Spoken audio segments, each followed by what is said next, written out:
All right. This meeting is being live streamed. That means, okay, here we are. Hello again, everyone. This is Adam. I've got to, first of all, get off of my screen that has my picture. I'm seeing double. Okay, I got two screens, one on each of them, and only one of them actually matters. However, it's a pleasure to be here again. Welcome to the Onescious Wealth Movement monologue, soliloquy. I'll call it a soliloquy because until I have a whole bunch of people sitting there waiting for these things to show up, this is the way it is. And you know something? It's okay. When I have achieved my purposes for doing this, you will have contacted me and suggested or requested, or however you want to say, that you'd like to join me in this activity. It's not that you're following me, but you would be following my example. You would be repeating my example. So I'm going to give you some reasons why I am doing this. And beyond that, whether you do this is up to you. If you contact me, it's going to be because you want to, most likely. And all right, I'll thank you now for doing that. Now, what is it? I call it a Onescious Wealth Movement. And this is day 4 of, I didn't count how many days it's going to be, but however, we're going to do this for 2 more weeks until the 22nd of December, which is a Friday. I'm doing this today on a Saturday. I earmarked 90 minutes for this, and I can talk for 90 minutes on this subject, okay? That's how much reason there is to be doing this now, but I'm not going to be doing that. I'm not going to be talking 90 minutes unless there are people here talking and interacting and getting their questions answered, or at least asking them whether I answered them adequately or not. But ultimately, we are giving ourselves reason to do something now about something that may be in existence or be even greater factors in some other now. It could be a now in what we call a future. It can be a now in what we call a past. It doesn't matter. The change must happen now in order to really affect it. So in other words, say this again, to really affect the change, our actions must be chosen and implemented now. And those actions should be, and actually for them to be real changes, they will be something that will actually cause. You might see a procession of effects. You might see a progression, is the term that I was looking for, of activities that actually causes it. You would be getting a feedback loop in your now. And so all the things that I'm going to talk about and have been talking about in this series is all geared toward just that, toward creating an experiential feedback loop where you do this step and this thing happens, which actually shows you, yeah, and if I do more of this, or even if I share it with others, it's going to happen for them too. This is where we're going with this. I've been talking about the co-op Inc. or co-op income system as a way to affect the things that I just talked about. Actually, as a situation where you take an action and there are procedural steps to a predictable reaction that is facilitated by the system itself, but it is not initiated by the system. You initiate your interaction with the system and you determine your results and the sufficiency or the satisfactability, if you want to say, of your results. But the results are not based primarily on what the system does. They are based more so primarily on what you do or do not do. And I'll just say this in general, it doesn't matter what you do. When your goal is to make money and that is it, you don't really care about what anyone else. Our whole society, our whole social structure, you might even say I'm talking about hundreds and hundreds of years, has been really built around the unprincipled activities associated with acquisition and ownership and control. This is all anyone has known. Anyone that is sucking air right now on this planet, there are 8 billion people sucking air right now. And there are a number of others, many, many more, millions or billions maybe, who are of the same mind. They're not sucking air at the moment, but they're priming themselves to come back into this society, into this world, into this milieu of souls, of spirits, of beings. And they are geared to that. They are acclimated because they have spent this before. And I will say this, their freedom to move around the universe is limited by their consciousness that they acquired while they were here, they handled and they dealt with while they were, so to speak, here, and they got to deal with it. It has created its own magnetic field, you might say, experientially, which has us realizing and being aware of these other planes of existence, these other realities, these other galaxies, even our own solar system. We're doing our best to jump off of this thing called Earth to get to the moon, which, has already been used for a whole long time. And then to get over this place called Mars. And something, this is a big, big effort that is being done, expending huge amounts of energy. And the reason before this are limitations in consciousness, limitations in awareness, in limitations in understanding who and what we are. And I say even more so, limitations in our willingness to be loving, not only to others, but to ourselves. These are the things that are important, at least to me. And for some reason, I've been waiting and waiting and waiting for people who produce this system to talk. Well, I haven't been waiting for them because they're presenting it from where they are in consciousness. They are presenting it from the standpoint of how they see it. And what they are presenting is something amazing. But the way they present it is in the context of the way people are used to seeing this stuff, from the context of making a dollar, seeking money and everything else. This is not about making a buck. This is not about making money. This is about freedom in the real sense of the term, that unless we are of a consciousness that actually opens and unlocks. Oh, let's put it this way. Don't talk about opening and unlocking because the door isn't locked. The point has to do with resonance with, oneness with, harmony, harmonics with this greater and expansive and more abundant way of living. You have to establish that first within yourself. It can't be given to you. You need to, I'll use the word, you must, I don't want to use the word need, establish it within yourself of your own volition. Not someone sitting there trying to, pat you on and try to shame you on and stuff like that. Except we start realizing that the patting and the shaming and the attempts in and of themselves are not real. Then you don't take it personally for whomever is doing it. You start looking at whatever their motives are, but they don't have anything to do with you. Okay? They have to deal with their own stuff. They have to deal with their own reasons for being, I'm going to say, it's not stuck here, but yeah, grounded to some extent. And see, the groundedness is not limited to the form. The groundedness is limited to the being, the consciousness of the being who forms the form. You are the former of the form. You're not the form. That goes to my little book, I Am My Body, Not. And we'll talk about that in another video.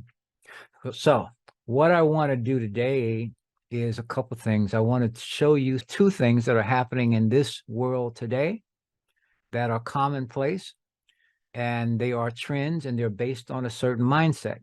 So I'm going to talk about those videos and what's mentioned. I'm not going to show you the whole of them. I know this first one, I'm going to show you just the first minute of it, and it's on a subject that you will be fully aware of, and we'll continue moving. So let me share screen. I got my sharing my sound, etc. I got it queued up. Here it is. And you're going to see right here. Let's turn it on. The United States has a long history of welcoming refugees from all over the world. In recent years, the number of refugees fleeing war and persecution has increased dramatically.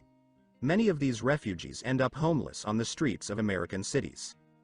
According to a 2019 report by the National Alliance to End Homelessness, refugees make up about 20% of the street homeless population in the United States. This is a significant increase from just a few years ago. The demographics of the refugee homeless population are similar to those of the overall homeless population. The majority of San Diego, refugees who are California. homeless are male, and they are more likely to be single than the general population. They are also more likely to have mental health problems and substance abuse disorders. There are a number of factors that contribute Wow. to the high rate of homelessness among refugees. One factor is that refugees often have difficulty finding affordable housing. They may also have difficulty finding jobs, which can make it difficult to pay for housing. Okay. Additionally, many refugees have experienced trauma and loss, which can make it difficult to cope with the challenges of homelessness. All right. That's enough of that. You got the point. And in fact, this was the first video that I came across on this subject that was short enough and succinct enough to just get into the subject and what I need to say about it relative to cooperation and in particular coopinc. Now, I will also say in backing up with respect to the video that I just showed, the context of that video was centered around refugees and homeless, or homeless refugees, and presented in an AI voice. You know, no, people don't want to be themselves anymore and say what's on their mind. They're starting to get behind AI as to say everything that they want to say and give whatever. Well, I'm not one of those ilk, okay? As you can see, there's no AI going to emulate this dude, so to speak. But here's the point. The focus of that particular video was on refugees, homeless refugees. And there's two things about this.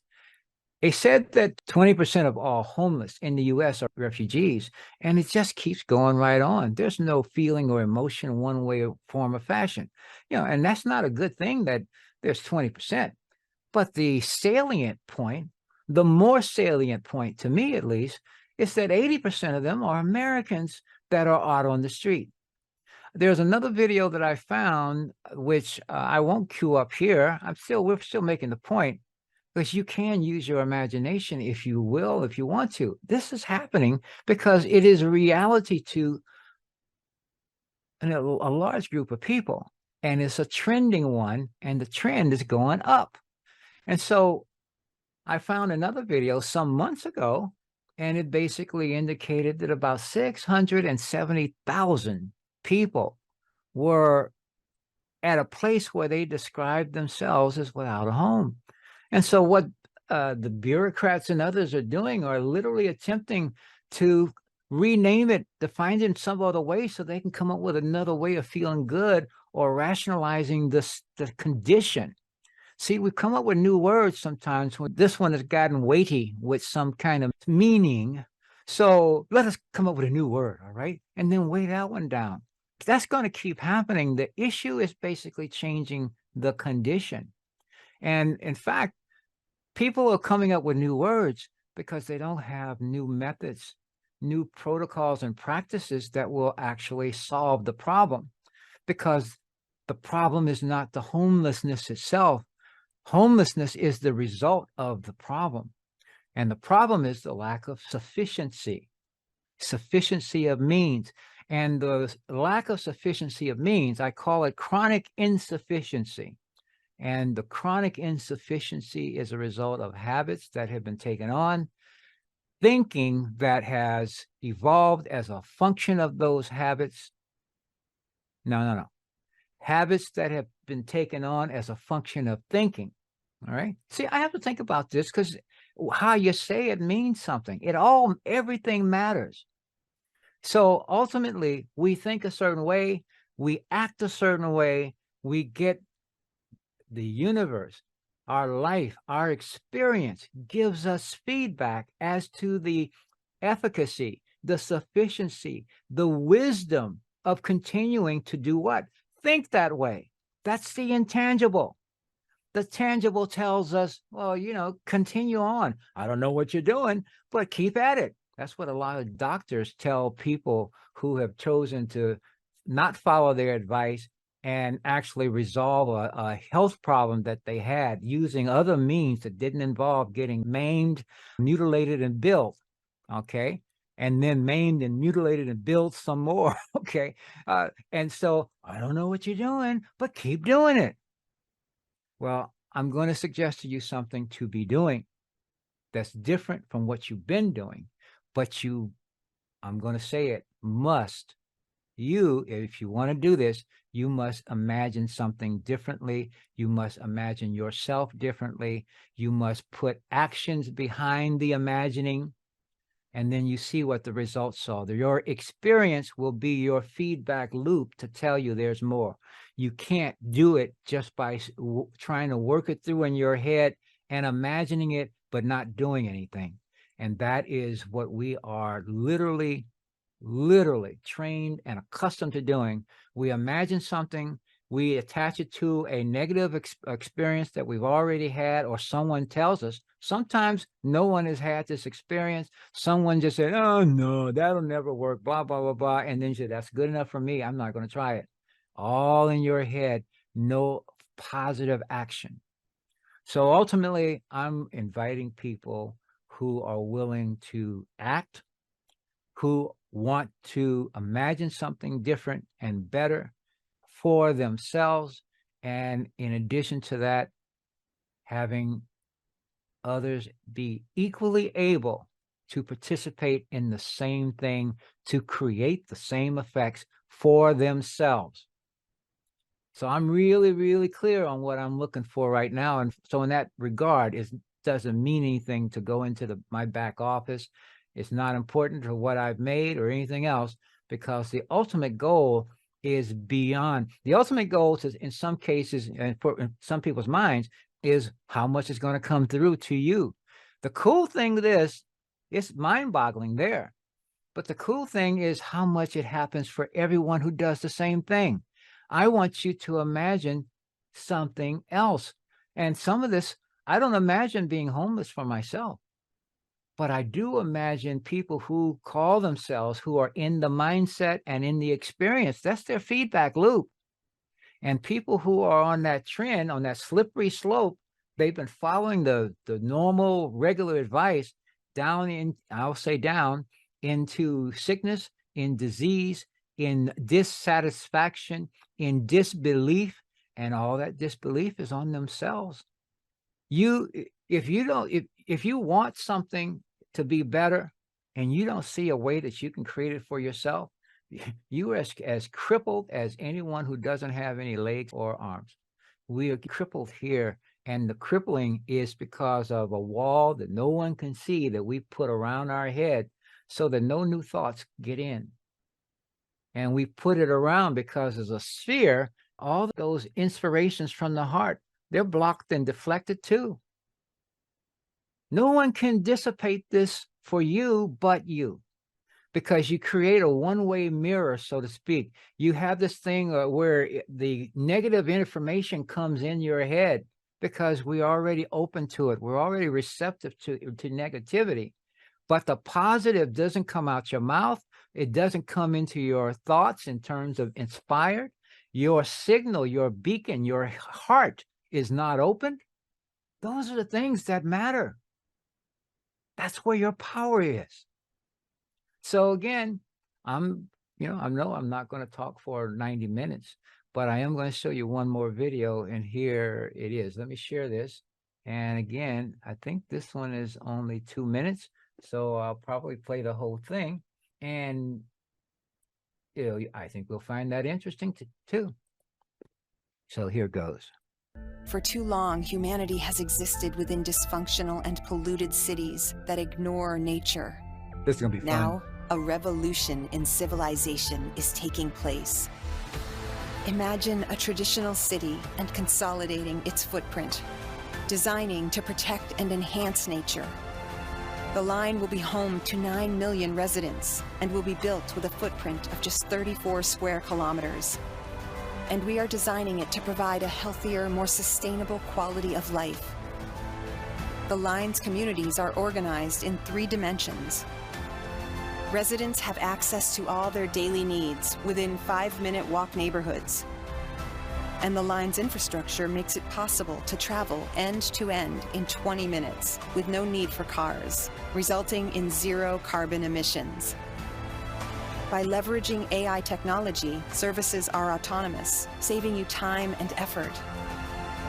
Designed by world-leading architects, the line is 500 meters tall, 200 meters wide, 170 kilometers long, and housed within an elegant mirror glass facade.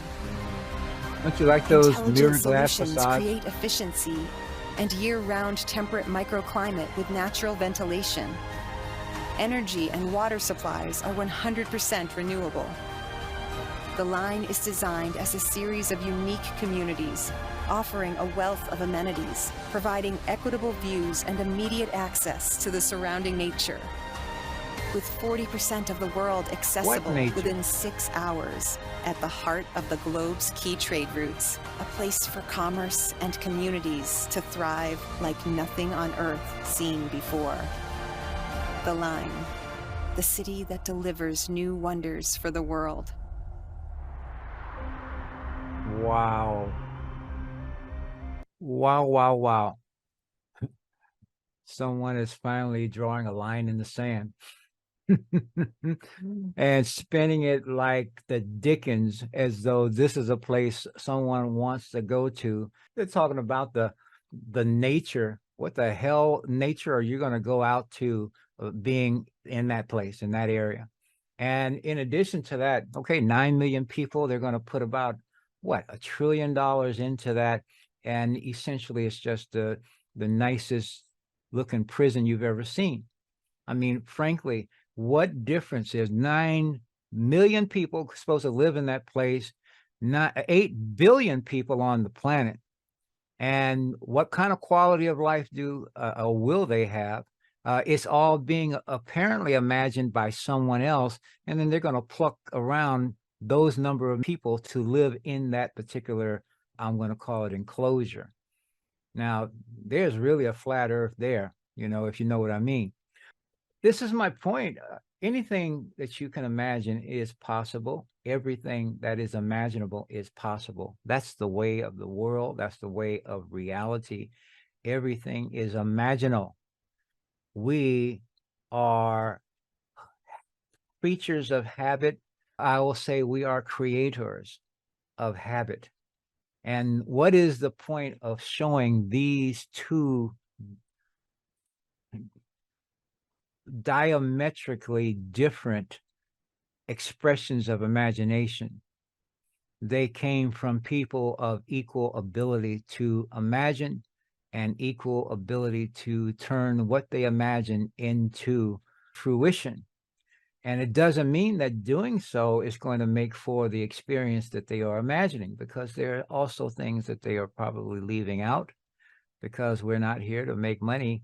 I mean, I started thinking about, you know, okay, even if I lived in there, someone has decided what I need, what activities I need to do, etc., and they've determined what they think my comforts and everything are going to, and stimulation is going to be satisfied by living in such a place. And of course, they're not thinking about me per se, but they're thinking about, there are some people that they are aware, and they figure they can get 9 million of them together to drop into this particular spot.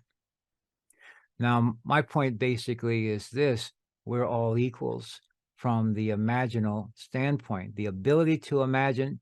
And much of our ability to imagine has been influenced very strongly by the time, you know, you've been sucking air as long as me, but frankly, by the time a child is either into kindergarten or their preschools and stuff like that, or once they're out, their consciousness has been highly, highly impressed along certain lines. And those lines of impression are, on the whole, I'm going to say, entropic. And those who know what entropy is, or if you don't know, look it up. But ultimately, it's about the breakdown of things. It's heavily moved in the direction in support of the idea that there's breakdown. there is less than-ism, so to speak.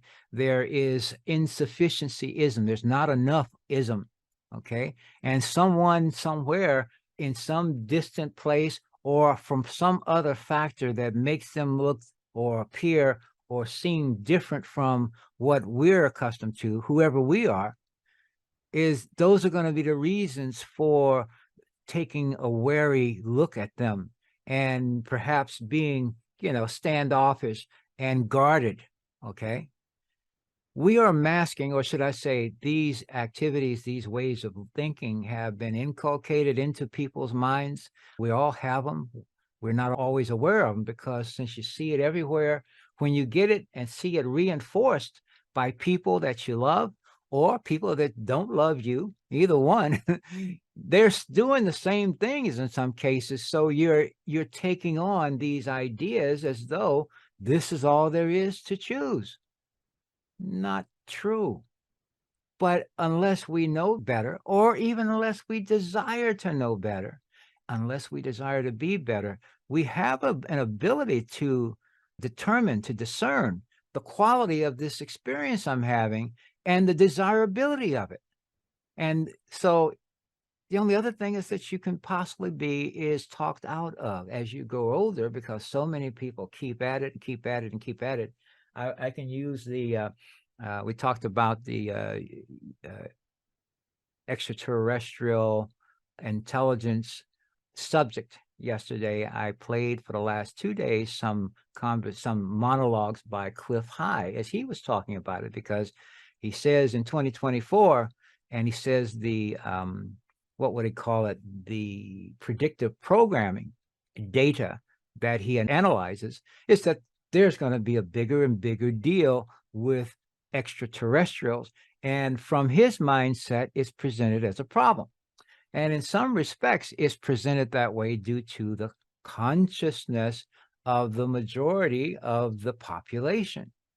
There have been visitations from extraterrestrial beings, and I'll say this, not all of which have been terrible, because this is what Cliff is suggesting that they're going to be. They're going to be problematic. They're only problematic for people who see it as a problem, who are of a consciousness that the problematic way of looking at it is the best way to see it. I'm telling you right now, it's not. I'm telling you right now, it's better to see it as a good thing, for one thing, but not so much because of what they are and what they can do, but because of their kindredness to who and what you are and who you are now.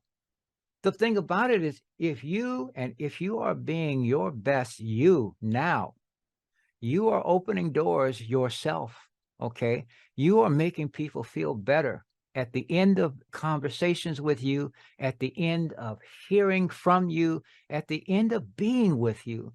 They feel better about the moment than they did before the conversation started.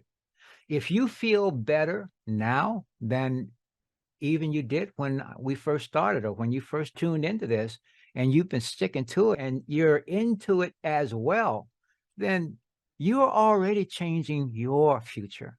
Even if you don't join me with co-op, you are changing your future now. And see, I don't hear those conversations from anyone about this. Co-op is something we ought to be doing. And when we're of the right mind, we'll do it in droves. But most people are conditioned to be of a mind that is not right for their own growth, for their own sufficiency, their own wealth, their own freedom from fear. Who cares about having enough money if you're still in fear? See, seeking bucks, which is so many people are told, and people pat themselves on the back for the bucks that they've got, and then they're in fear of losing it. They're fear of someone taking it from them. And all the while, institutions are preparing to just say, okay, it's all electric now, or it's all digital now. And well, it is electrical too, and stuff like that. And they're going to automatically put their stuff in our little institution because we've done so well by them all the time, clap ourselves on the back and stuff like that. And so you make all that stuff, you make the quote unquote money, then you give it away, you put it in someone else's care. Why? Because you're not used to having enough of your own, and you're in a mindset where you think it's not going to keep coming. These are the unseen, unmeasurable prisons that you create and maintain for yourself. No one can change that but you. And when you change it for yourself, you'll start seeing the value and the benefit of what I'm showing you and about to show you. So, and I can say about to show you because now I've shown you the NEOM thing. And as you can see, that process keeps going, and people simply imprison themselves more and more and more unless they change their consciousness. Now, the thing about it is this: you change your consciousness by imagining different things, different outcomes, different potentials that you want to experience. And that can be anything. It's not simply about money. It can be about having a home that you really like. It could be about a house that you like. And see, here again, I'm going to talk about the change of consciousness. Consciousness right now is that you want a home. You got to go out and you got to go to some place and you have to appeal to someone and show them your borrow ability. You have to appeal to someone, supine yourself to their judgment and evaluation of you, and then they tell you how much of their assets, which they got from someone else. No one created this stuff for themselves. They got it from others, but they're going to decide how much of their assets they're going to allow for you. And so you can pay them back over some period of time. That's today's consciousness. People are doing the happy dance over what their quote unquote credit scores are and stuff like that. And one, because it's all predicated on them continuing to have to do things the same way they have been doing to get and acquire what's called value, typically called money. And see, the problem is that as the money itself becomes more proprietary to the issuers of it, the issuers of it are continuing to put more and more, or attempt to put more controls into it. Look up CBDCs, do a search on that and say, what is that all about? They're looking for ways by which they can still induce you to send your value that you've converted on some way, form, or fashion into something negotiable, to send it to them so they can what? Manage it. And then what happens when their fallibilities come to roost? Not going to help you. They talk about cryptos. Well, in terms of putting your funds into an exchange, and in order to have them on an exchange where some people are using them to trade, for example, they're just doing these micro trades and they're buying on this platform, selling on another platform. The Forex markets, which is the largest in the world, is based on the same principles. The stock markets all over the world, they're based on the same principles. This is called a zero-sum game theory, and they're just moving assets here and there. But your actual ownership of them in terms of what's called keys, they have that too. And they have and can at any point in time decide, or for whatever reason, destabilize the institution or anything else, and therefore your keys, if they're on that platform, they're gone. Now, the thing, I'm not talking about things, I'm talking about cooperation. I'm talking about the co-op system. This platform is actually independent of all of the things that I've just explained. None of those things are factors in the cooperative system, the coopinc system. How much money or access to funds that you have is not a factor. Everyone has the same thing, either option one, option two, or option three. $20, $48, or $308, plus whatever little change for exchanges. Those are the numbers for every individual. And you can start with the $20 and you can actually move to the 48 and to the $308 because it's all about a minimum balance.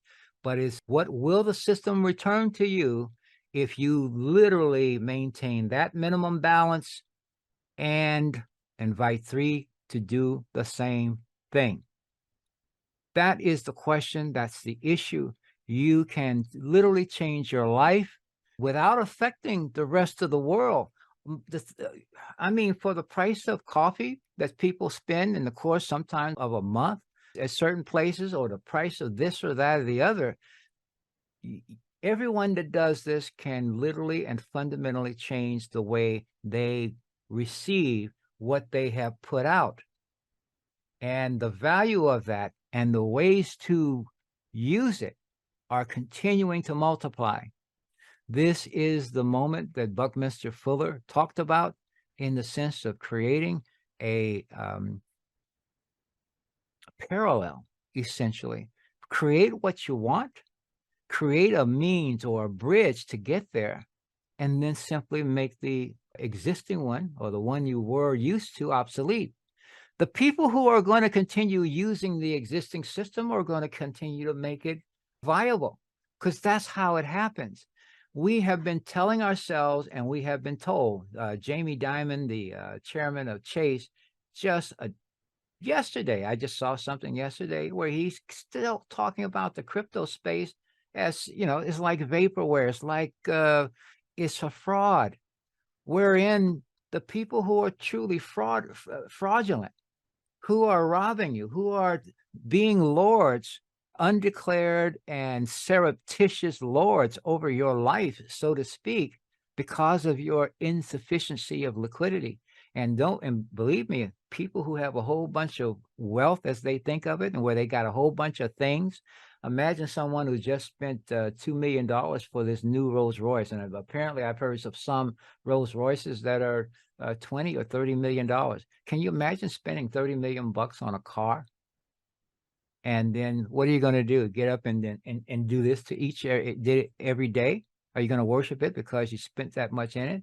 Or are these ways of simply laundering money into useless, meaningless activities, while the things that really need to be done, the projects that need to be helped, the initiatives that need to be done? We're talking infrastructure initiatives. We're talking about our land revitalization initiatives, regeneration initiatives. We're talking about methods that actually make water not simply usable and potable, but literally that is vibrant and health sustaining, life sustaining and supporting, function sustaining and supporting. These things are not being done. People are attempting to explain all the whys and wherefores to do that to people who are holding on to funds. And then they just continue to hold on to the funds because that's just where they are. They don't have the vision. They haven't imagined it. And if you haven't imagined something, it is impossible for you to be a facilitator of it. So the people who have the imagination for a better world, for a functional soil, for healthy plants and people, and also true and real practices, because we are denying the effects, the true effects of our activities, because we can still close our eyes to it, and because in our present practices of making and being rewarded in terms of making money, we have a false system wherein the true factors that bring about the beneficial results, and the beneficial results are all in consciousness.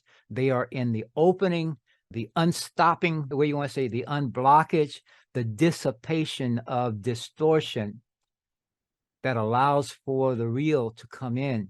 And I'm talking about the real great, the real super stuff that's possible, that's been there. And see, we have not seen ourselves as blockers of that. We've been seeing others as the blockers. We haven't seen ourselves as the enablers of the others who don't want this, because they don't care about us. Okay, but let's back up. They don't care about themselves. They may care about money. They may care about positions. They might care about appearances. But in truth, they don't care about themselves because they don't know themselves.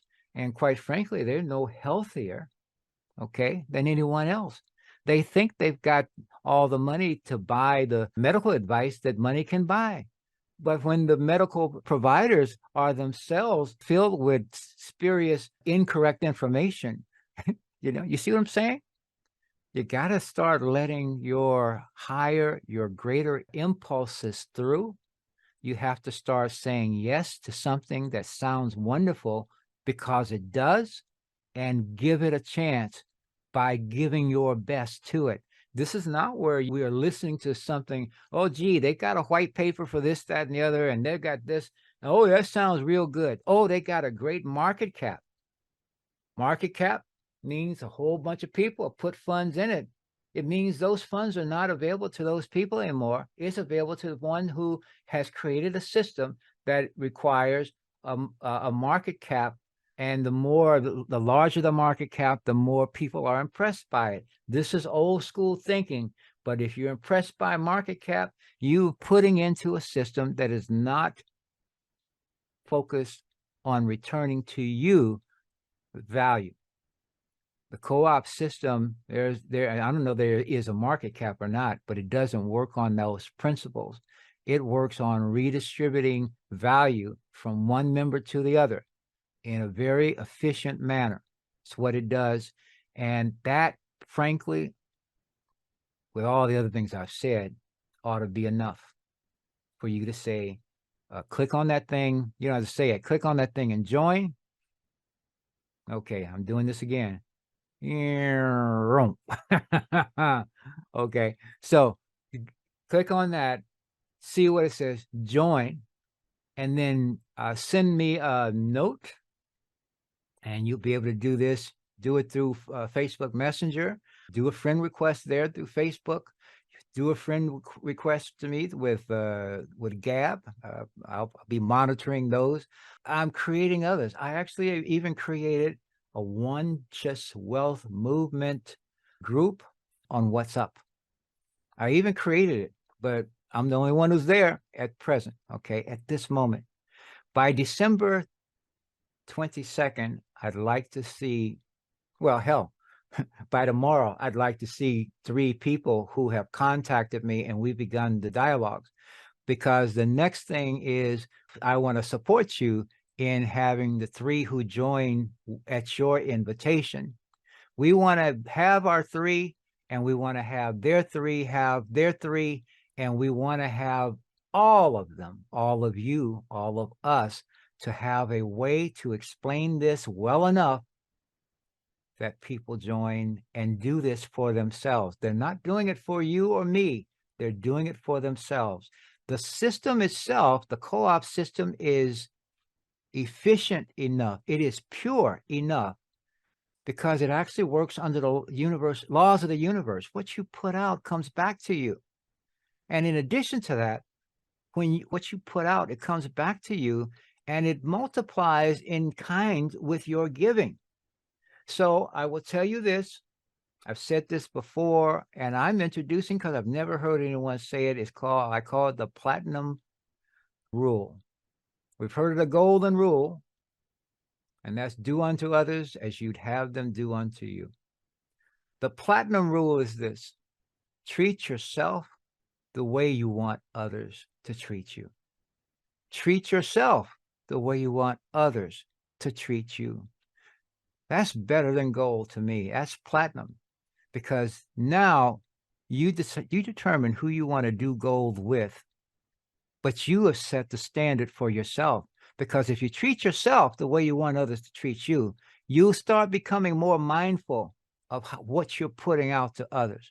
Because do you want others to say the types of things that you're putting out? Do you want them to say it to you? If you don't want to invite it to come back to you, don't put it out. If it does come to you, whether you like it or not, don't respond to it. There's no point to it. It's out of spec with how you treat yourself. We don't have any boundaries on how we treat ourselves, or we want to be treated. And the way you set those boundaries is to treat yourself the way you want people to treat you. You create it, and you create the field that actually makes that possible. Right now, if you haven't created it, if you haven't imagined it, I imagine that last statement, the platinum rule, okay? And so it's not that I hadn't done it, but those words came to me, and the realization that very few people have those types of credible boundaries, because it is a field. And I say a field is like a force field. And don't mean about badness or goodness, but it's simply about kindredness. We are creating a field of kindredness by which to create a new now. This is not about peace in 2030. It's not about people not owning anything and being happy about it then. This is about actually being happy, peaceful within yourself now, and secure in yourself. And so when you are secure in yourself, this is whether the other stuff have come experientially or not. You're building the field. You have to build the field first.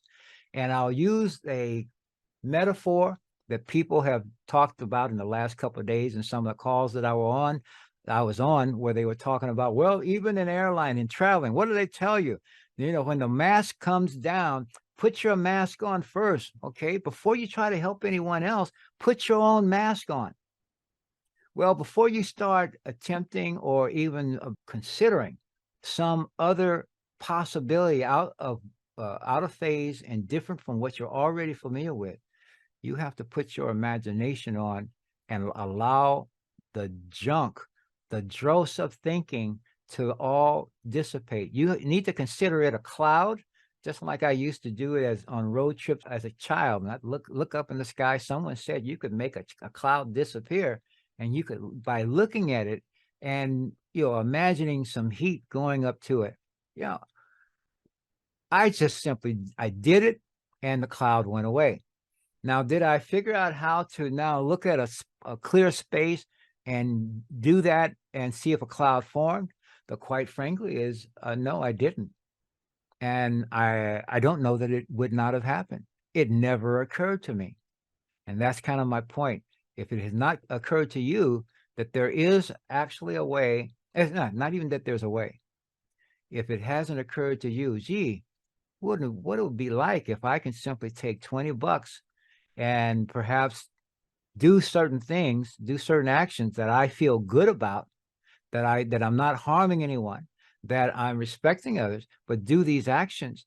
And as a result, I could literally create some income for myself, but I can do it in such a uniform way that others can do it, they can replicate it, and we can actually create from what begins as a trickle, because every time someone joins, you receive, and 6 others, and then 10 others receive.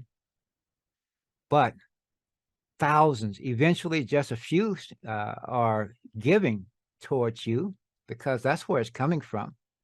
You're giving and receiving from people who are giving and receiving. And the idea of giving and receiving, in kind, giving and receiving, means something to them.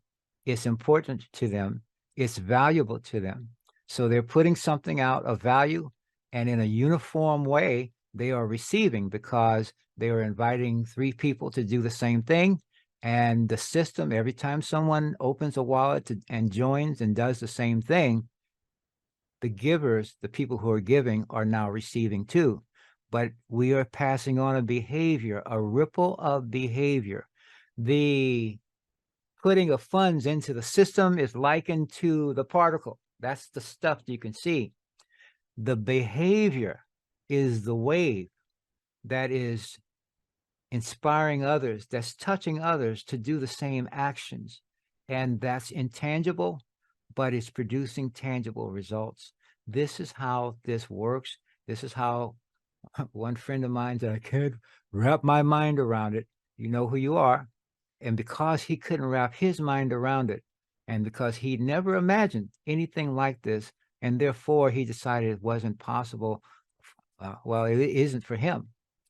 It won't happen to anyone that hasn't imagined it as possible, and I'm inviting you to do that. And so there you go, this time for sure. Thank you for listening. I'll be back tomorrow with something else along this same line. The invitation is there. I look forward to rising in value with you. Take care. Be well. And I love you all.